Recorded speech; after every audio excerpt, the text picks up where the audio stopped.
From sacrificing chickens to sacrificing humans. I'm going to give y'all a story time about when I first went to New Orleans and what happened. So I went to New Orleans about 6 years ago for the first time. Now, I remember I told y'all that my dad's side is from Shreveport, and I've been there like many, many times, but I'd never been to New Orleans. So I decided to go to New Orleans for my birthday, and that year my birthday was on Mother's Day. So in New Orleans, staying on Canal Street at the Sheraton, and everything was cool.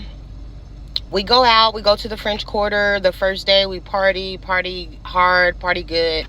Everything was cool. One day we decided to go to the Garden District. And of course, y'all know from New Orleans, the Garden District is where you see all these beautiful mansions and you see, just all these shops on the street. Well, my son's girlfriend, she wanted to get a tattoo. And the tattoo parlor was in the Garden District. So the tattoo shop, because they were just opening the city from COVID, they wouldn't allow anybody into the tattoo shop. So me and my son was like, cool, we'll just go somewhere and get a coffee. So we go to the coffee shop, me and my son, and we're drinking our coffee. We're sitting outside talking.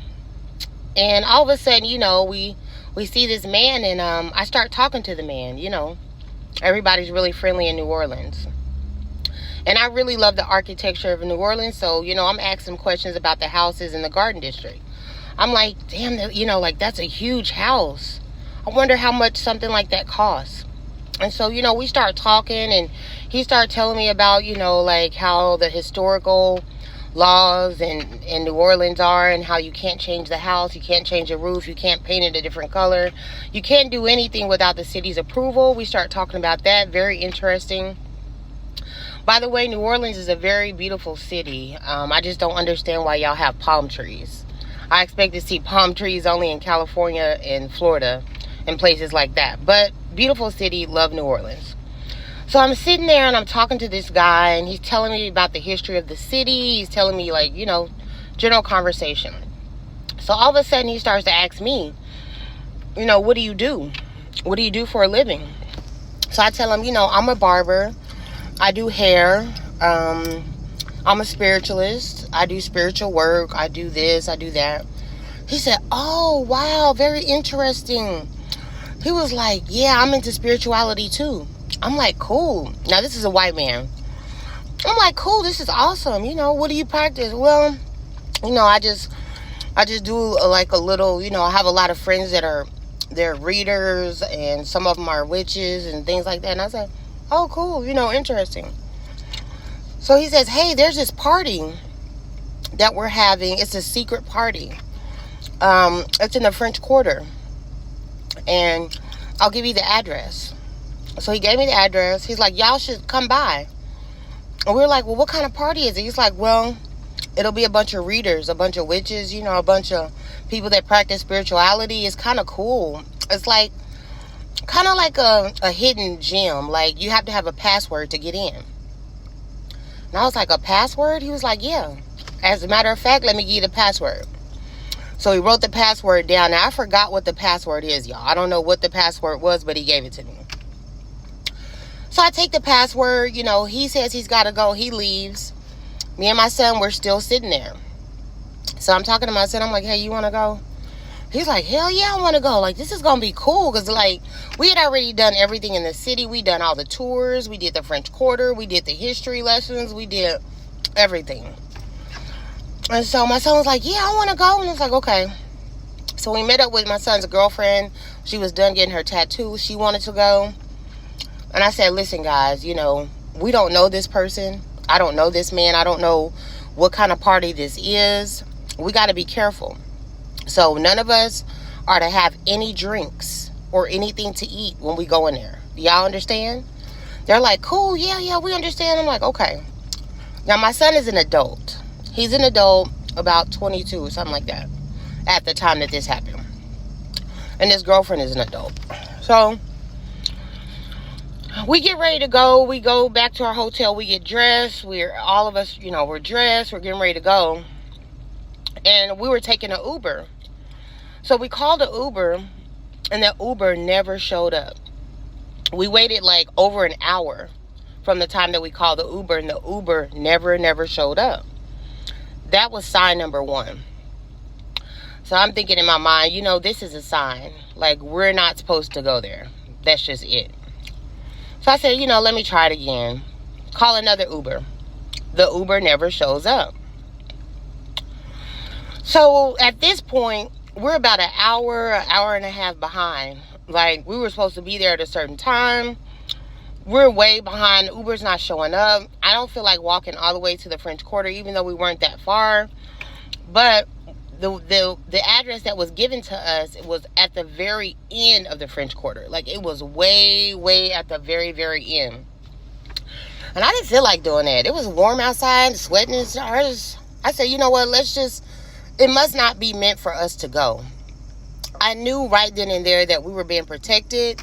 This wasn't the place that we needed to be. There was something shady going down at this secret party. So we just didn't go. Well, the other day, because y'all know I'm a barber, I'm sitting up here talking about going to New Orleans with one of my clients and how I felt about New Orleans and how I liked the city and when I went, what happened.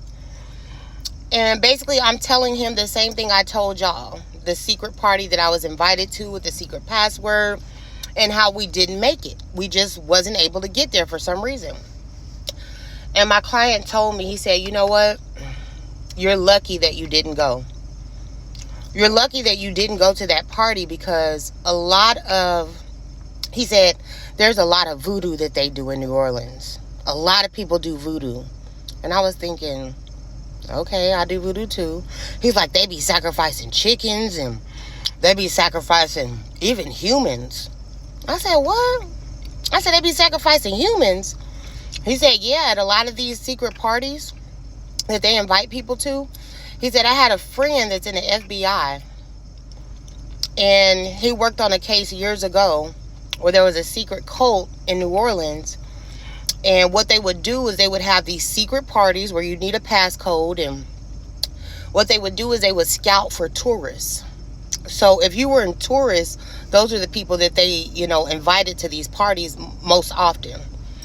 Because he said, the people from the city of New Orleans, they didn't want to really deal with those people because they know too much. He said the people from New Orleans, not only do they know too much and they know better, like not to attend something like that, but they never know who they're connected to. And I said, oh, wow. He said, yeah, they got busted years ago. A secret cult, they were sacrificing chickens and roosters and even humans. He said, so you're lucky that you didn't go because you don't know who that was or who you were talking to or what that party was about. And I said, yeah, you know what? I agree. But I knew there was a reason why, for some reason, we just could not get to that party. And I'm telling this story just to tell y'all, when you work with spirits and you work in the spiritual world and you're a spiritualist and you let the spirits do their job. Because a lot of times your own spirits, your own ancestors, your Loa, your Orisha, they are trying to protect you from certain situations, certain people, certain things from happening to you in your life. But sometimes we get so hard-headed and we want to fight against what they're telling us so bad that we push to do things. We fight to do things that they're trying to protect us from. So learn how to have the trust in the spirits, because why else did you invite them into your life and begin to work with them? Because you wanted to build a relationship with them and you wanted to trust them to better your life, to guide your life, to protect you in your life, and to protect your loved ones. That's why we work with the spirits. So sometimes we have to trust our own spirits, our own practice, our own beliefs. Because you never know what they're protecting us from, who they're protecting us from. And, what could happen to us without their protection. And so, that's basically the story that I wanted to tell y'all today. I really wanted to go to that party. I thought it was about to be like one of those scenes in you know that scene in Constantine the movie when they went to the bar? Two frogs on a bench. Two frogs on a bench. No. I'm with the guy you just... John! I'm with him, though. He's red in a dress. Of course he is. Red in a dress. I'm just testing.